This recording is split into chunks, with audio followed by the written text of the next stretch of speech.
Hello everyone, कैसे हो आप सभी लोग। आई होप आप बहुत अच्छे होंगे और अच्छे से तैयारी भी चल रही होगी। सो आज हम करने वाले हैं मंथली एमसीक्यू सीरीज का part 5 for the month of January. अगर आपने इसका प्रीवियस पार्ट नहीं देखा है तो आई बटन पे आप क्लिक कर सकते हो, यहाँ पे आपको इसका लिंक विजिबल हो जाएगा। एंड इस लेक्चर की जो पीडीएफ है वो हम शेयर करेंगे हमारे टेलीग्राम चैनल पे, जिसका लिंक मैंने डिस्क्रिप्शन बॉक्स में आपको दिया हुआ है, आप इसे ज्वाइन कर सकते हैं।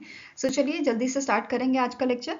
सो पहला आपका क्वेश्चन है, recently in Jan India's first 31 metre single span U girder was successfully cast for dash suburban rail project. तो इनमें से कौन सी सिटी का ये प्रोजेक्ट है जिसमें इंडिया में मतलब पहली बार 31 मीटर सिंगल स्पैन यू गिडर जो है यूज किया गया है। पहले यहाँ पे यूजुअली 28 मीटर का यूज किया जाता था। ठीक है, तो यहाँ पे कौन से सिटी का ये प्रोजेक्ट है, तो आंसर आपका हो जाएगा option number C, that is Bengaluru suburban rail project का ये पार्ट था। ठीक है, जहाँ पे 31 मीटर का सिंगल स्पैन यू गिडर आपका जो है कास्ट किया गया था। ठीक है, नाउ यहाँ पे आपको नोट करना है। ठीक है, इंडिया में पहली बार हुआ है तो इसलिए ये क्वेश्चन आपका इंपॉर्टेंट हो जाता है। ठीक है, एंड यहाँ पे इसे कास्ट किया गया था by the casting yard of Devanahalli from the Bengaluru suburban rail project, जो आपका एक जॉइंट वेंचर है कर्नाटका गवर्नमेंट और मिनिस्ट्री ऑफ रेलवे का। ठीक है, तो ये दोनों चीज आपको ध्यान में रखनी है। Now next is, which of the following statement is are correct with respect to the PM Narendra Modi's visit to Tamil Nadu, Lakshadweep and Kerala in January 2024। यहाँ पे आपको जो है ये चीज तो याद रहेगी क्योंकि लक्षद्वीप की वजह से काफी यहाँ पे पंगा चला है। ठीक है, मालदीव ने गलत सलद्वीप बोला था, आप सभी को पता होगा, न्यूज आप सभी ने देखी होगी। ठीक है, नाउ क्वेश्चन पे वापस आते हैं। क्वेश्चन में यहाँ पे जो पीएम मोदी जी की विजिट थी तमिलनाडु, लक्षद्वीप और केरला की, उससे रिलेटेड स्टेटमेंट है। आपको यहाँ पे बताना है कौन सा करेक्ट स्टेटमेंट है। ठीक है, PM Narendra Modi inaugurated and laid the foundation stone of a multiple development projects worth more than 20,000 crore in a Tiruchirappalli district of Tamil Nadu. Next is, during his visit to Lakshadweep, he inaugurated and laid the foundation stone of multiple development projects worth rupees 1,150 crore at the Kavarati Island in Lakshadweep. He also held a mega roadshow in the Thrissur Kerala during his Kerala visit। ठीक है, तो ये सारे statement आपके correct है, तो answer is option number E, all 1, 2 and 3 statements are correct. Now जो PM Narendra Modi ji के यहाँ पे इन्होंने तमिलनाडु में जो इन्होंने प्रोजेक्ट्स इनॉग्रेट किए थे या उनका फाउंडेशन स्टोन रखा था, उसमें से जो इंपॉर्टेंट है वो हम यहाँ पे कवर करेंगे। जैसे इन्होंने यहाँ पे फाउंडेशन स्टोन रखा था petroleum and natural gas projects का फॉर रुपीज 9,000 करोड़। ठीक है, इसके साथ साथ ही also dedicated the 2 pipeline projects to the nation. एक था आपका इंडियन ऑयल कॉर्पोरेशन लिमिटेड का। ठीक है, दूसरा आपका था हिंदुस्तान पेट्रोलियम कॉर्पोरेशन लिमिटेड का। फाइन, ये दोनों गैस पाइपलाइन जो थी, ठीक है, 2 पाइपलाइन प्रोजेक्ट जो थे वो यहाँ पे इनॉग्रेट किए गए थे। ठीक है, नाउ इसके अलावा इन्होंने यहाँ पे demonstration fast reactor fuel reprocessing plant को जो है इनॉग्रेट किया था at the Indira Gandhi centre for atomic research at the Tamil Nadu. ठीक है, next is PM Modi inaugurated the new terminal building at a Tiruchirappalli international airport that was developed at the cost of 1,100 crore. ठीक है, ये सारे प्रोजेक्ट्स याद रखने आपको। नाउ लक्षद्वीप की बात करें तो यहाँ पे इन्होंने जो है इनिशिएट किया था Kochi Lakshadweep island submarine optical fibre connection को। ठीक है, ताकि यहाँ पे जो स्लो इंटरनेट की स्पीड की दिक्कत आती है उसे जो है ठीक किया जा सके। ठीक है, Now next is, the Union Cabinet recently in January approved the comprehensive scheme जिसका नाम है पृथ्वी विज्ञान with a total outlay of rupees 4,797 crore. Which among the following ministry is a nodal ministry of this scheme? तो यहाँ पे recently union cabinet ने जो है इस कॉम्प्रिहेंसिव स्कीम को अप्रूवल दिया है। ठीक है, जिसका नाम है पृथ्वी विज्ञान। टोटल आउटले यहाँ पे दिया गया है इसके लिए 4,797 करोड़ का। अब यहाँ पे क्वेश्चन इज कि नोडल मिनिस्ट्री कौन सी है इसकी, तो नोडल मिनिस्ट्री आपकी है मिनिस्ट्री ऑफ अर्थ साइंस। ठीक है, आंसर यहाँ पे क्या है, ऑप्शन नंबर सी है। नाउ अब इस स्कीम की बात कर लेते हैं। जो ये स्कीम है इसका एक्रोनिम है आपका promoting research in earth system science technology and human resource development. ठीक है, ये आपकी ओवर आर्किंग स्कीम है मिनिस्ट्री ऑफ अर्थ साइंस की, एंड इसे 2021 से 2026 के लिए जो है लाया गया था। ठीक है, अब ये बेसिकली एड्रेस करती है 5 कंपोनेंट अर्थ सिस्टम के, atmosphere, hydrosphere, जियोस्फेयर, cryosphere and biosphere को, to improve and understanding the earth system science and to provide reliable services for the country। ठीक है, अब और डिटेल में देखते हैं। जैसे इस स्कीम का मेन ऑब्जेक्टिव क्या है कि लॉन्ग टर्म ऑब्जर्वेशन की जाए atmosphere, ocean, geosphere, cryosphere and solid earth की। मतलब 5 कंपोनेंट जो होते हैं, 5 तत्व होते हैं, उनका लॉन्ग टर्म ऑब्जर्वेशन करने के लिए स्कीम को लाया गया था। ठीक है, नाउ नेक्स्ट पॉइंट क्या कह रहा है, development of modelling system is to understand and predict weather, ocean and climate hazards. मतलब आने वाले जो आपके हैजार्ड्स हैं, ठीक है, उनको प्रिडिक्ट करने के लिए इसे जो है लाया गया था। ठीक है, अब इसके अंदर आपके 5 सब स्कीम जो है वर्क करती हैं। कौन कौन सी हैं? It is across atmosphere and climate research modelling observation system and services, O smart ocean services modelling application resource and technology, PACER polar science and cryosphere research, SAGE seismology and geoscience, and reach out research education training and outreach। ठीक है, अब इसका benefit क्या होने वाला है India को? Basically जो पृथ्वी है ये प्रोवाइड करेगी हमें एडवांस वार्निंग सर्विसेज। ठीक है, नेचुरल डिजास्टर की, जैसे साइक्लोन हो गया आपके, जैसे सुनामी था, ठीक है, फ्लड आ गया था, हीट वेव्स हो गई आपके, अर्थक्वेक हो गए, तो इनका पहले ही अगर हमें पता चल जाए, इसकी वार्निंग अगर पहले ही पता चल जाए, तो हम जो है इसके लिए कुछ मैनेजमेंट कर सकते हैं, ताकि अगर ये सब चीज़ें होती हैं, ठीक है, इन दैट केस कम से कम डैमेज जो है हमारा हो। ठीक है, तो इस चीज़ के लिए यहाँ पे पूरा सिस्टम बनाया जाए। ठीक है, now next is which statement is correct with respect to the recent approval given by the Union Cabinet in January 2024।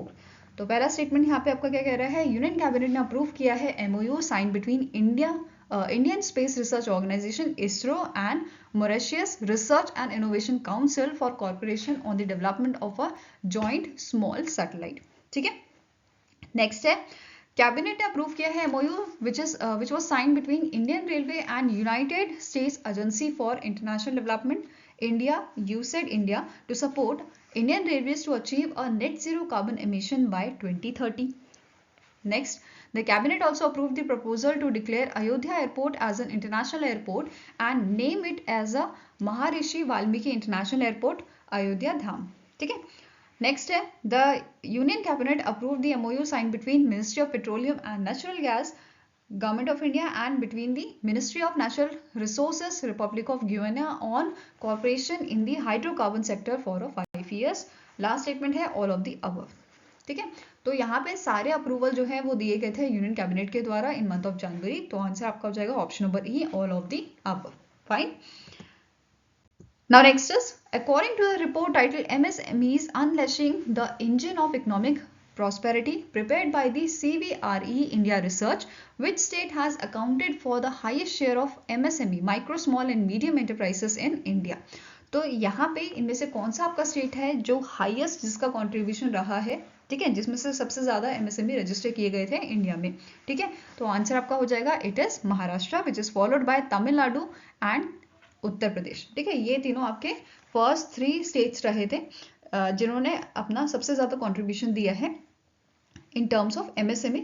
ठीक है, नाउ अब जो ये रिपोर्ट थी ये अनवील की गई थी आपकी CREDAI national new India summit 2024 जो आपकी वाराणसी यूपी में हुई थी and it was the 5th edition. और यहाँ पे जो CBRE है ये जो है नॉलेज पार्टनर रहा था इस समिट का। ठीक है, अब यहाँ पे अगर आप ये इमेज देख रहे हो तो यहाँ पे जो महाराष्ट्र है, महाराष्ट्र का सबसे ज्यादा कंट्रीब्यूशन रहा है यहाँ पे, लगभग आपका 17% रहा है। ठीक है, which is followed by Tamil Nadu at 10% and Uttar Pradesh at 9%। ठीक है, इसके बाद राजस्थान, गुजरात, कर्नाटका, मध्य प्रदेश, बिहार, ये सारे आपके स्टेट्स थे। ठीक है, जिनका सबसे ज्यादा यहाँ पे कंट्रीब्यूशन रहा है। और इवन जो आपके टॉप 3 स्टेट हैं जैसे महाराष्ट्र, तमिलनाडु और उत्तर प्रदेश, इन तीनों का जो कंट्रीब्यूशन है वो टोटल आपका 40%, जो टोटल रजिस्टर यहाँ पे हुए थे MSME उनका 40% है। ठीक है, नेक्स्ट क्वेश्चन है name the organisation that has signed an MOU with the national skill development corporation that is NSDC, जो एक आपके नॉन प्रॉफिट जो है ऑर्गेनाइजेशन है या बोल सकते हो नॉन प्रॉफिट कंपनी है, जिसे सेटअप किया गया था मिनिस्ट्री ऑफ फाइनेंस के द्वारा under the PPP model which is public private partnership model. ठीक है, नाउ क्वेश्चन यहाँ पे क्या है कि कौन सी ऑर्गेनाइजेशन ने आपका नेशनल स्किल डेवलपमेंट कॉर्पोरेशन के साथ MOU साइन किया है स्टैब्लिश करने के लिए multi skill development institute in its each subsidiary companies. तो answer is option number E, Coal India limited. ठीक है, कोल इंडिया लिमिटेड जो एक महारत्ना कंपनी है, ठीक है, इस कंपनी ने MOU साइन किया था नेशनल स्किल डेवलपमेंट कॉर्पोरेशन के साथ स्टैब्लिश करने के लिए मल्टी स्किल डेवलपमेंट इंस्टीट्यूट। ठीक है, तो answer is option number C. Now initial phase में जो इनका फर्स्ट फेज होगा, फर्स्ट फेज में 5 जो इनकी सब्सिडीज हैं उनमें ये इंप्लीमेंट किया जाएगा। कौन कौन सी सब्सिडी हैं? Central coalfield limited, Bharat coking coal limited, Mahanadi coalfield limited, northern coalfield limited, south eastern coalfield limited. तो ये 5 आपकी सब्सिडी हैं जहां पे से इंप्लीमेंट किया जाएगा। इसके अलावा कोल इंडिया लिमिटेड जो है एक महारत्ना कंपनी है, ठीक है, जिसे महारत्ना कंपनी का जो स्टेटस है वो दिया गया था 2011 में। ठीक है, इन मंथ ऑफ अप्रैल 2011 में इसे महारत्ना का स्टेटस दिया गया था under the ministry of coal. ठीक है, जो आपकी पब्लिक सेक्टर अंडरटेकिंग है मिनिस्ट्री ऑफ कोल के अंडर। ठीक है, नाउ इसके अलावा कोल इंडिया लिमिटेड ने एक और MOU साइन किया है ADCIL इंडिया के साथ for digitising education in 11 district of Jharkhand. ठीक है, तो अब जो ये कोल इंडिया लिमिटेड है, इनका जो कॉर्पोरेट सोशल रिस्पॉन्सिबिलिटी इनिशिएटिव है, इसके तहत ये MOU साइन किया गया था। ठीक है, जो इंप्लीमेंट किया जाएगा 11 डिस्ट्रिक्ट जो है झारखंड के उनमें। एंड यहाँ पे जो माइनिंग बेसिकली 3 सब्सिडीज जो यहाँ पे हैं कोल इंडिया लिमिटेड की, वो यहाँ पे इस प्रोजेक्ट को जो है कंप्लीट करेंगी। ठीक है, कौन कौन सी ये सब्सिडी है? East coalfield limited, Bharat coking coal limited and central coalfield limited. तो ये 3 सब्सिडी जो है इसमें बेसिकली काम करने वाली हैं। अब इस प्रोजेक्ट के लिए कितना कॉस्ट यहाँ पे दिया गया है? तो 27.08 करोड़ का कॉस्ट दिया गया है for over 3 years for implementation of this MOU। ठीक है, अब यहाँ पे इस प्रोजेक्ट के अंदर एक स्मार्ट क्लासरूम जो है वो यहाँ पे इस्टेब्लिश किया जाएगा and one information and communication technology that is ICT lab भी यहाँ पे जो है सेटअप की जाएगी यहाँ पे जो आइडेंटिफाइड स्कूल होंगे उनमें। ठीक है, नेक्स्ट आपको क्वेश्चन है which among the following statement is incorrect with respect to the report title SBI research debunking K shape recovery, जो रिलीज की थी SBI के इकोनॉमिक रिसर्च डिपार्टमेंट ने। ठीक है, तो आपको यहाँ पे क्या बताना है? Incorrect statement. पहला स्टेटमेंट क्या है? जो रिपोर्ट है it states that individual income inequality in India has decline during the financial year 2014, ठीक है, 2014 एंड 2022 का जो फाइनेंशियल ईयर है, इन दोनों के बीच की यहाँ पे बात की जा रही है कि ये डिक्लाइन हुआ है। ठीक है, then with respect to the micro small and medium enterprises around 19.5% micro MSME shifted income to upwards, of these 4.8% shifted to small, 6.1% to the medium and 9.3% to the large firm. ठीक है, the report highlighted that 35.3% taxpayers moved to higher income groups leading to 21.3% income increase. Then आपका fourth जो point है ये कह रहा है taxpayer earning rupees 5 lakh to 10 lakh increased by 295%, which is from the 2013-14 to assessment year 2021-22. ठीक है, last statement is female tax filer are around 15% of the individual tax filer, which is 15% higher in a states like Kerala, Tamil Nadu, Punjab and West Bengal. तो यहाँ पे आपको बताना था incorrect statement कौन सा है, तो आंसर हो जाएगा option number C, that is जो रिपोर्ट है इसमें हाईलाइट किया गया था दैट लगभग 36.3% जो टैक्स पेयर हैं ये आपके मूव हुए हैं हायर इनकम ग्रुप में, which is leading to a 21.3% income increase. Fine. Now next is in January 2024, the RBI has increased the minimum capital requirement for small finance bank from rupees 100 crore to dash and permitted payment banks to upgrade as a small finance bank. तो जनवरी के महीने में RBI ने जो है increase किया है minimum capital requirement small finance bank की. पहले ये 100 करोड़ था, अब ये आपका कर दिया गया है 200 करोड़. ठीक है, तो आंसर क्या हो जाएगा ऑप्शन नंबर बी. साथ ही में यहाँ पे पेमेंट बैंक को भी परमिशन मिल गई है कि अपग्रेड कर सकते हैं to the small finance bank. ठीक है, इसके अलावा यहाँ पे की पॉइंट्स देख लेते हैं. जैसे अगर अर्बन कॉर्पोरेटिव बैंक को ट्रांजिशन करना है स्मॉल फाइनेंस बैंक में, तो इनको जो है यहाँ पे इनिशियल नेटवर्क आपकी होनी चाहिए 100 करोड़ की and which is to be increased by 200 crore within a 5 year, और अगले 5 साल में ये आपकी 200 करोड़ होनी चाहिए. ठीक है, देन पेमेंट बैंक की बात करें तो ये एलिजिबल है as per the guideline and can apply for a small finance bank conversion after a 5 year of operation. ठीक है, फिर स्मॉल फाइनेंस बैंक जो है ये आपका शेड्यूल कमर्शियल बैंक का स्टेटस इसे ग्रांट किया जा सकता है immediately upon the commencement of operation and will get immediate journal permission to open banking outlets. तो ये तीनों आपकी जो कंडीशन है ये भी आपको याद रखनी है, इस पे बेस पे क्वेश्चन बन सकता है, ठीक है। Now next is, which of the following statement is are correct with respect to the 81st edition of a Golden Globe Award 2024 held in January 2024? तो आपका जो 81st एडिशन था गोल्डन ग्लोब अवार्ड का, इसके बारे में आपकी स्टेटमेंट है, आपको बताना है कौन सा करेक्ट है। पहला स्टेटमेंट क्या कह रहा है, the Christopher Nolan films Oppenheimer won the 5 award in a 81st Golden Globe Award under the category Best Film in Drama, Best Actor in Drama, Best Supporting Actor and for Best Original Source, ठीक है। Next is The Cillian Murphy won the Golden Globe for Best Male Actor in a Drama for his role as a father of an atomic bomb, J. Robert Oppenheimer. Third statement is Greta Gerwig film Barbie became the first film to win the cinematic and box office achievement at a Golden Globes, ठीक है। तो यहाँ पे तीनों ही statement आपके correct हैं, तो answer क्या हो जाएगा, all 1, 2 and 3 statements are correct, ठीक है। अब यहाँ पे बात कर लेते हैं जो आपके गोल्डन ग्लोब अवार्ड है उसकी, जो ये अवार्ड है ये बेसिकली बहुत मतलब it is one of the most precious award जो दिया जाता है American and international film and television के लिए, जिसकी शुरुआत आपकी 1944 में की गई थी। और कौन सी ऑर्गेनाइजेशन इस अवार्ड को प्रेजेंट करती है, तो it is Hollywood foreign press association, ठीक है, ये ध्यान में रखना है। नाउ यहाँ पे मैंने सारे ही आपके जो लिस्ट है पूरी वो ऐड की है, आप वीडियो पॉज करके इसे आराम से देख सकते हो, ठीक है। कौन कौन से विनर थे यहाँ पे, कौन कौन सी कैटेगरी थी, they all are included, fine. Now next आपका क्वेश्चन है, name the Bengali writer and novelist who has been honoured with the Kuvempu Rashtriya Puraskar 2023 bye राष्ट्रीय कवि केवेम्पू ट्रस्ट। तो आंसर आपका हो जाएगा दैट इज, इनका नाम है श्रीशेंदु मुखोपाध्याय, ठीक है। Answer is option number B. अब यहाँ पे ये जो आपके राइटर एंड नॉवेलिस्ट हैं श्रीशेंदु मुखोपाध्याय, इनको 2021 में जो है साहित्य अकादमी अवार्ड दिया गया था एंड 1989 में भी इनको जो है साहित्य अकादमी अवार्ड मिला था इनकी नॉवल के लिए माना वजा मीना, ठीक है। नेक्स्ट इज जो केवेम्पू राष्ट्रीय पुरस्कार है इसके बारे में देख लेते हैं। ये जो अवार्ड है ये बेसिकली लिटरेचर्स जो होते हैं उनको दिया जाता है इनके कंट्रीब्यूशन के लिए to any language recognised by the constitution of India, ठीक है। अब जो ये अवार्ड है इसमें कैश प्राइज दिया जाता है आपका 5 लाख का and silver medal and a citation, ये तीनों चीज यहाँ पे दी जाती हैं, ठीक है। अब इस अवार्ड को जो है 2013 में इसकी शुरुआत की गई थी एंड बेसिकली ये इस अवार्ड के थ्रू ये ट्रिब्यूट देते हैं लेट कन्नड़ पोएट जिनका नाम है केवेम्पू, ठीक है। यहाँ पे आप जो है इमेज देख सकते हो श्रीशेंदु मुखोपाध्याय की, ठीक है। नेक्स्ट क्वेश्चन है, who is nominated as a chairman of a supreme court legal services committee. तो आंसर आपका हो जाएगा दैट इज BR गवई या भूषण रामाकृष्ण गवई जो है इनको अपॉइंट किया गया है as a chairman of supreme court legal services committee और इन्होंने रिप्लेस किया है संजीव खन्ना को, ठीक है। अब जो संजीव खन्ना है इनको भी जो है एग्जीक्यूटिव चेयरपर्सन बनाया गया था नेशनल लीगल सर्विस अथॉरिटी का, NALS एक है, ठीक है। और इन्होंने रिप्लेस किया था संजय कृष्ण कौल को, ठीक है। तो ये सारी ही अपॉइंटमेंट्स आपको याद रखनी है। यहाँ पे आप जो है इमेज देख सकते हो जस्टिस BR गवई की एंड जस्टिस संजीव खन्ना की, ठीक है।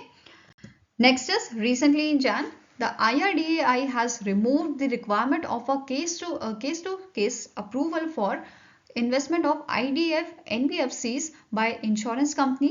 Which among the following option is correct with respect to the criteria for the investment of insurers in the IDF NBFCs, ठीक है। तो IDF NBFCs should be registered with the RBI, ये पहला आपका जो है यहाँ पे क्राइटेरिया है। Next is insurer have a minimum credit rating of a AA और its equivalent by the credit rating agencies registered with the SEBI to be eligible for the investment. Third is these debt security will have a residual tenure of at least 5 years and the investment should be in line with the note 3 of regulation 9 of IRDAI regulation 2016, ठीक है। तो answer यहाँ पे क्या है, ये all statements are correct, 1, 2 and 3 statement जो है ये सारे ही करेक्ट हैं, तो आंसर आपका हो जाएगा, ठीक है, all 1, 2 and 3 are correct. Now अब स्टैटिक इन्फॉर्मेशन देख लेते हैं IRDAI की। इसके चेयरपर्सन कौन है, इनका नाम है देवशीष पांडा और इसका हेडक्वार्टर आपका लोकेटेड है हैदराबाद तेलंगाना में, ठीक है। Now next is name the personality who is appointed as a secretary to the Railway Board in Indian Railway Management Services level 16 with effect from 6 जनवरी 2024। सो 6 जनवरी से इनका टेन्योर जो है स्टार्ट हो गया है। इनका नाम है अरुणा नायर। ठीक है, आंसर आपका हो जाएगा it is option number B. ठीक है, एंड ये जो है फर्स्ट आपके Indian railway management service officer बनी है जिनको यहाँ पे अपॉइंट किया गया है secretary to the railway board. Fine. Next is the Canada-based Brookfield Asset Management is set to acquire the Indian business of American Tower Corporation for an enterprise value of dash। तो जो Canada based Brookfield asset management है, इन्होंने यहाँ पे Indian business of American tower corporation को जो है acquire किया है at the value of 2.5 billion US dollar. तो आंसर आपका हो जाएगा यहाँ पे it is option number C. ठीक है, अब यहाँ पे जो ब्रोकरफील्ड है ये आपकी फर्स्ट जो है इंडिया की लार्जेस्ट टावर कंपनी बन गई है। ठीक है, with 2.53 lakh towers. Fine. Next is which space agency recently in Jain has tested the 3D printed innovative proportion system called rotating detonation rocket engine, that is RDRE, at a Marshall Space Flight Center in the Huntsville, Alabama, USA। तो इनमें से कौन सी आपकी जो है space agency है जिसने यहाँ पे इसे जो है टेस्ट किया था रिसेंटली? तो answer is NASA, national aeronautics and space administration ने इसे जो है टेस्ट किया था। अब यहाँ पे अगर बात की जाए इस इंजन की, तो ये पहला इंजन है जो जनरेट करेगा thrust using the supersonic combustion phenomena, जिसे डिटोनेशन कहा जा रहा है। ठीक है, अब ये जो इंजन है इसका मेन काम क्या है? ये कैपेसिटी इंक्रीज करेगा स्पेसक्राफ्ट की और ये ज़्यादा से ज़्यादा पेलोड या मास जो है वो ले जा पाएगा स्पेस में। ठीक है, नाउ अब RDRE की बात करें, it was tested for the 4 minute 11 second and the engine produces, and इस इंजन ने प्रोड्यूस किया था आपका 5000 लगभग more than 5800 pounds of thrust during this testing, जो 4 मिनट 11 सेकेंड की टेस्टिंग थी। ठीक है, now next is the former German football player Franz Beckenbauer recently in January passed away. He won FIFA World Cup in dash। तो जो आपके France बैकनबेरर थे, जो जर्मन प्लेयर थे, फुटबॉल प्लेयर। ठीक है, इन्होंने एज अ प्लेयर 1974 में जो है वर्ल्ड कप जीता था। ठीक है, बाद में ये आपकी जो वेस्ट जर्मनी नेशनल टीम है इसके आपके मैनेजर भी बने थे। ठीक है, एज अ मैनेजर भी इन्होंने 1990 में जो है वर्ल्ड कप जीता था। और यहाँ पे आपको एक और चीज़ नोट करनी है, इन्हें जो है डेर कैसर के नाम से भी जाना जाता था, जिसका मतलब होता है द एम्परर, जिन्होंने इन्वेंट किया था new style of play as a central defensive sweeper role, और जिसे हम बोलते हैं लिबेरो। ठीक है, नाउ जैसे कि मैंने आपको बोला, ये इन्होंने जो है एज अ प्लेयर और एज अ मैनेजर जो है वर्ल्ड कप जीते हैं। अब इन्हीं के जैसे 2 और शख्स हैं जिन्होंने एज अ मैनेजर और एज अ प्लेयर जो है फीफा वर्ल्ड कप जीता है। कौन कौन से ये प्लेयर हैं? ठीक है, इनका नाम है ब्राजील के मैरी जागालो, जिनकी रिसेंटली डेथ हुई थी, इनके बारे में भी हमने पढ़ा था। ठीक है, नाउ फ्रांस के दिदियर डेस्चैम्स जो हैं, ये भी इनमें से एक है जिन्होंने एज अ प्लेयर और एज अ मैनेजर दोनों जगह जो है फीफा वर्ल्ड कप जीता है। एंड थर्ड ये आपके जर्मन प्लेयर हैं। ठीक है, now next is in which of the following city the International Kite Festival 2024 was inaugurated in January 2024। सो आपका इंटरनेशनल काइट फेस्टिवल जो है ऑर्गेनाइज किया गया था अहमदाबाद में। ठीक है, यहाँ के जो आपके सीएम है भूपेंद्र भाई पटेल, इन्होंने इसे इनॉग्रेट किया था। ठीक है, कहाँ पे इनॉग्रेट किया गया था? अहमदाबाद, गुजरात में इसे इनॉग्रेट किया गया था at the Sabarmati river front, Vallabh सदन इन अहमदाबाद, गुजरात। ठीक है, ड्यूरेशन की बात की जाए तो ये 7 से 14 जनवरी तक चला था। ठीक है, एंड इस फेस्टिवल में 153 इंटरनेशनल काइट फ्लायर्स जो थे उन्होंने पार्टिसिपेट किया था। ठीक है, अब इंडिया में यहाँ पे मतलब 55 कंट्रीज से ये इंटरनेशनल काइट फ्लायर्स आए थे और 68 जो है नेशनल काइट फ्लायर्स इसमें शामिल हुए थे। ठीक है, now next is the India's first inland waterways development council committed rupees dash for development of river cruise tourism in India in its first meeting held on 8th January 2024। तो जो inland waterways development council है, जिसके chair आपके हैं सर्बानंदा सोनोवाल जी, उन्होंने यहाँ पे जो है कमिटमेंट दी है कि जो रिवर क्रूज टूरिज्म डेवलपमेंट है, इसके लिए यहाँ पे 45,000 करोड़ का जो है अलॉटमेंट, यहाँ पे कमिटमेंट जो है दी गई है। तो आंसर आपका हो जाएगा ऑप्शन नंबर बी, जिसमें से 35,000 करोड़ जो है वो क्रूज वेसल के लिए यूज किया जाएगा, रेस्ट आपका यूज किया जाएगा development of a cruise terminal infrastructure by 2047। ठीक है, Now next is, which of the following option is correct with respect to the Union External Affairs Minister Dr. S. Jaishankar visit to Nepal इन जनवरी 2024? तो यहाँ पे जो हमारे S Jaishankar हैं, जो हमारे एक्सटर्नल अफेयर मिनिस्टर हैं, उन्होंने विजिट किया था नेपाल में, ठीक है। इन्हीं के विजिट से रिलेटेड आपके ऑप्शंस हैं। पहला ऑप्शन क्या कह रहा है, during his visit Nepal sign a long term pact on electricity trade with India to export 10,000 megawatt electricity over 10 year, ठीक है। 10 सालों के लिए यहाँ पे जो है आपका एमओयू साइन किया गया है, जिसमें नेपाल जो है 10,000 मेगावाट की जो इलेक्ट्रिसिटी है वो आगे वो इंडिया को यहाँ पे एक्सपोर्ट करेगा, ठीक है। Then India and Nepal sign a 4 major agreement that deal with the areas such as renewable energy, power, space and technology and for the implementation of a high impact community development projects, ठीक है। तो यहाँ पे 4 major agreement भी sign किए गए थे, जिनके बारे में अभी हम पढ़ेंगे, ठीक है। नेक्स्ट है, India will extend the financial assistant of $75 million to Nepal for reconstruction effort in earthquake hit areas, ठीक है। तो ये तीनों स्टेटमेंट आपके करेक्ट है, तो आंसर यहाँ पे आपका हो जाएगा all A, B and C are correct, ठीक है। नाउ यहाँ पे जो अग्रीमेंट साइन हुए थे 4, उनके बारे में पढ़ते हैं। सबसे पहले जो हमारे मिनिस्टर हैं एस जयशंकर जी, इन्होंने और नेपाल के आपके जो फॉरेन अफेयर मिनिस्टर हैं नारायण प्रकाश जी ने, इन्होंने यहाँ पे जो है चेयर किया था या इन्होंने अटेंड किया था 7th India Nepal joint commission meeting, जो आपकी काठमांडू नेपाल में हुई थी, ठीक है। अब यहाँ पे इन्होंने 4 एमओयू साइन किए थे। सबसे पहला जो इंडिया की कंपनी आपकी एनटीपीसी इंडिया की ऑर्गेनाइजेशन है, इन्होंने नेपाल इलेक्ट्रिसिटी अथॉरिटी के साथ जो है एमओयू साइन किया है रिन्यूएबल एनर्जी के लिए। फिर न्यू स्पेस इंडिया लिमिटेड जो है, इन्होंने कोलैबोरेट किया है Nepal academy of science and technology के साथ, ठीक है, to facilitate the launch of a Munal's satellite on India's PSLV। Third statement कह रहा है, गवर्नमेंट ऑफ इंडिया और नेपाल ने यहाँ पे एग्रीमेंट साइन किया है in which Indian government will provide grant for implementation of a high impact community development projects. और इसमें यहाँ पे इन्होंने न्यू एग्रीमेंट के तहत जो बजटरी सीलिंग है ये इन्होंने इंक्रीज की है, ठीक है। पहले ये आपकी 500 करोड़ नेपाली रुपीज होती थी, अब इसे बढ़ा के 20 करोड़ नेपाली रुपीज कर दिया गया है, ठीक है। नाउ लास्ट इज जो एस जयशंकर एंड नारायण प्रकाश जी हैं, इन्होंने जॉइंटली इनॉग्रेट किया था 132 kV cross border transmission lines को भी, तो ये भी आपको ध्यान में रखना है, ठीक है। अब यहाँ पे प्राइम मिनिस्टर कौन है नेपाल के, ये पूछे जा सकते हैं, तो इनका नाम है पुष्प कमल दहल, जिन्हें प्रचंडा के नाम से भी हम जानते हैं, ठीक है। कैपिटल क्या है, तो काठमांडू है। अब मुझे आप कमेंट सेक्शन में बताइए, जो नेपाल है, नेपाल की इंडिया के साथ बाउंड्रीज जो है 5 स्टेट्स के साथ लगती है, तो वो कौन कौन से स्टेट्स हैं जो नेपाल के साथ बाउंड्री शेयर करते हैं, ठीक है। Please let me know in the comment section. Now next is, which country will host the UNESCO's world heritage committee in July 2024?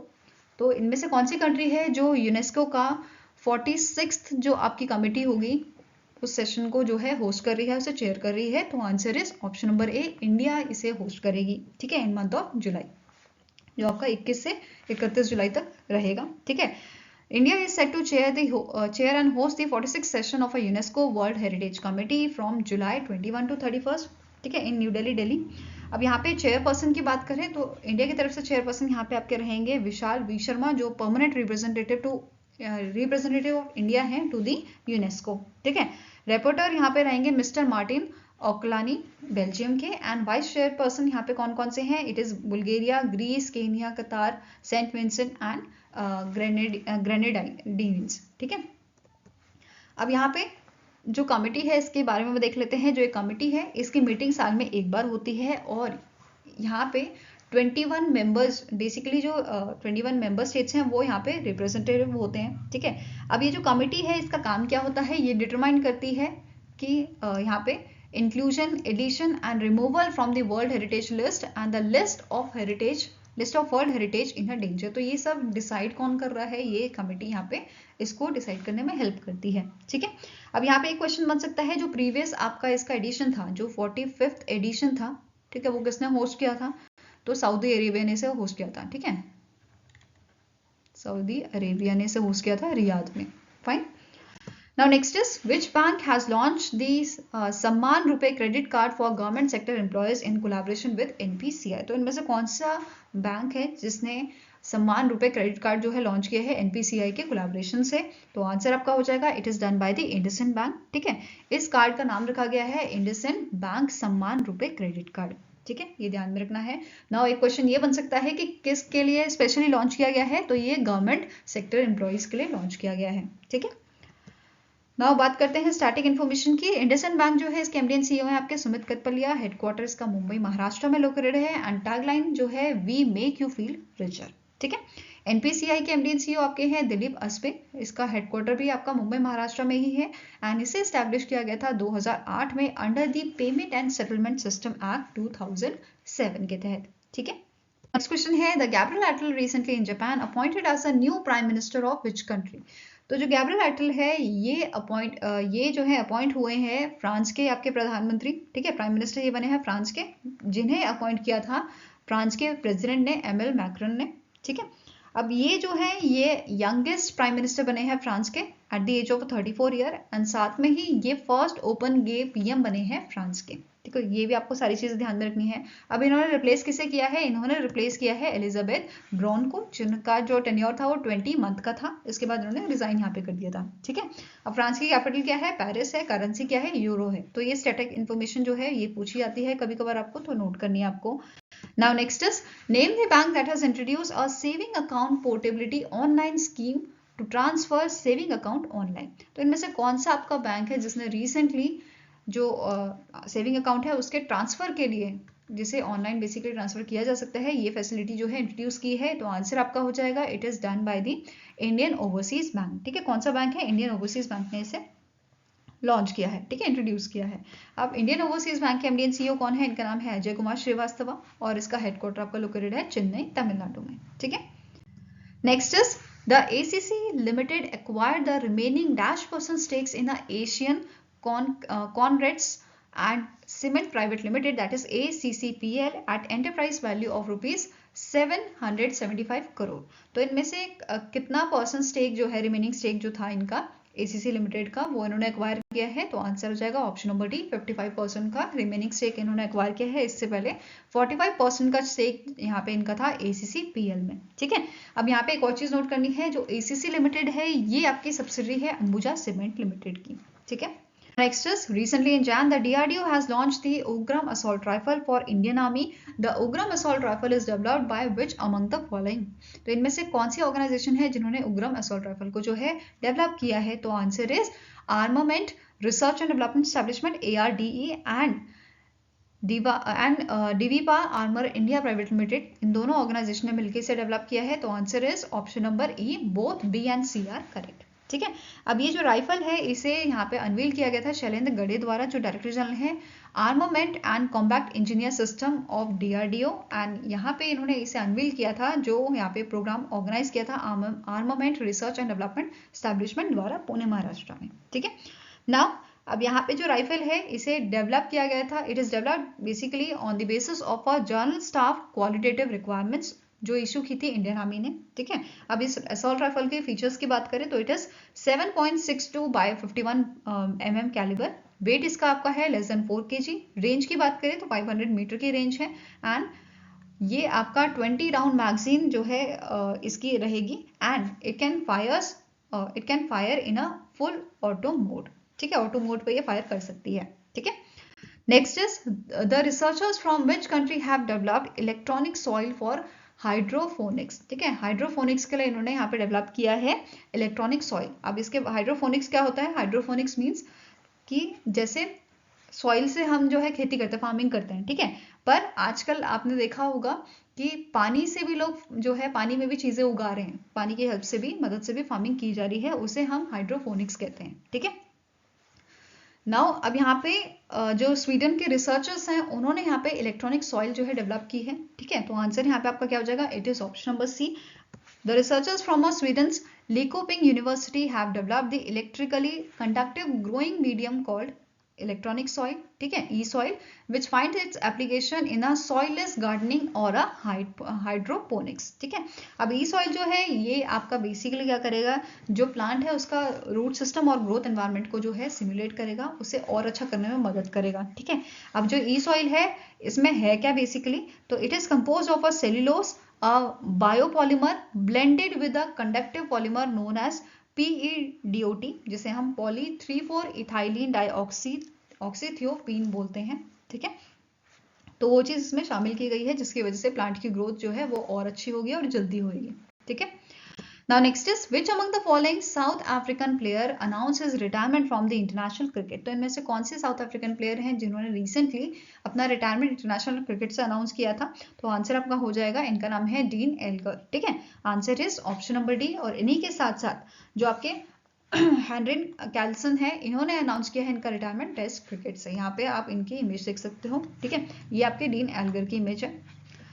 Now next is the Hindustani classical singer and music maestro Ustad Rashid Khan recently passed away. He was awarded with the Padma Shri in Dash and Padma Bhushan in Dash in the field of arts. तो in the field of arts इन्हें पद्म भूषण और पद्मश्री कब दिया गया था? तो पद्मश्री इन्हें दिया गया था 2006 में। ठीक है, एंड पद्म भूषण इन्हें दिया गया था 2022 में। ठीक है, तो आंसर क्या हो जाएगा? Option number B. इसके अलावा इन्हें बाकी अवार्ड्स भी मिले हैं, जैसे 2006 में इन्हें संगीत नाटक अकादमी अवार्ड मिला है। ठीक है, फिर 2010 में ग्लोबल इंडिया म्यूजिक अकादमी अवार्ड। ठीक है, देन महासंगीत सम्मान अवार्ड इन 2012-2013 में मिर्ची म्यूजिक अवार्ड इन्हें दिया गया था। नेक्स्ट इज द विश्व हिंदी दिवस या वर्ल्ड हिंदी डे जो है ये कब मनाया जाता है? तो ये ऑब्जर्व किया जाता है आपका 10 जनवरी को, और इसकी शुरुआत जो है 2006 में की गई थी। तो ये ध्यान में रखना है। नाउ इंडिया में हिंदी दिवस कब मनाते हैं? तो इंडिया में जो है 14 सितंबर को हिंदी दिवस मनाया जाता है, to mark the day on which constituent assembly of India in 1949 adopted Hindi in a Devanagari script as a official language of Indian union. ठीक है, next is which state government recently in Jan has signed an MOU with the National Dairy Development Board for establishing a good manufacturing practice facility for production of a anthrax and ENT vaccine. तो answer आपका हो जाएगा that is जो उड़ीसा की government है। ठीक है, उड़ीसा की गवर्नमेंट ने यहाँ पे MOU साइन किया है नेशनल डेयरी डेवलपमेंट बोर्ड के साथ स्टैब्लिश करने के लिए GMP फैसिलिटी को। ठीक है, answer is option number C. Now जो GMP फैसिलिटी है, ठीक है, GMP facility is for the production of a anthrax and ENT vaccine at the satellite unit of Odisha Biological Product Institute जो है ये कहाँ लोकेटेड है? ये आपका बहरमपुर में। ठीक है, तो इसको यहाँ पे GMP फैसिलिटी को ही स्टैब्लिश करने के लिए MOU यहाँ पे किया गया था नेशनल डेयरी डेवलपमेंट बोर्ड के साथ। ठीक है, अब जो ये प्रोजेक्ट है इसके लिए टोटल इन्वेस्टमेंट जो दिया गया है it is ₹52.20 crore for the production of these vaccine. And यहाँ पे जो कंस्ट्रक्शन वर्क है लेबोरेटरी का ये आपका कंप्लीट हो जाएगा 36 मंथ में। ठीक है, ये यहाँ पे ऐसे कहा गया है। ठीक है, आई होप गाइज आपको ये वीडियो पसंद आया हो। अगर पसंद आए तो लाइक एंड शेयर जरूर कीजिएगा, और हमारे साथ जुड़ने के लिए हमारे चैनल को सब्सक्राइब कीजिएगा। अगर आपके कुछ सजेशन है तो आप हमें मेल कर सकते हो benchmarkstudy007@gmail.com पे, या फिर आप हमें कमेंट सेक्शन में भी अपने सजेशन भेज सकते हैं। सो मिलेंगे ऐसे ही नेक्स्ट वीडियो के साथ। Till then take care, have a nice day and all the best for your preparation.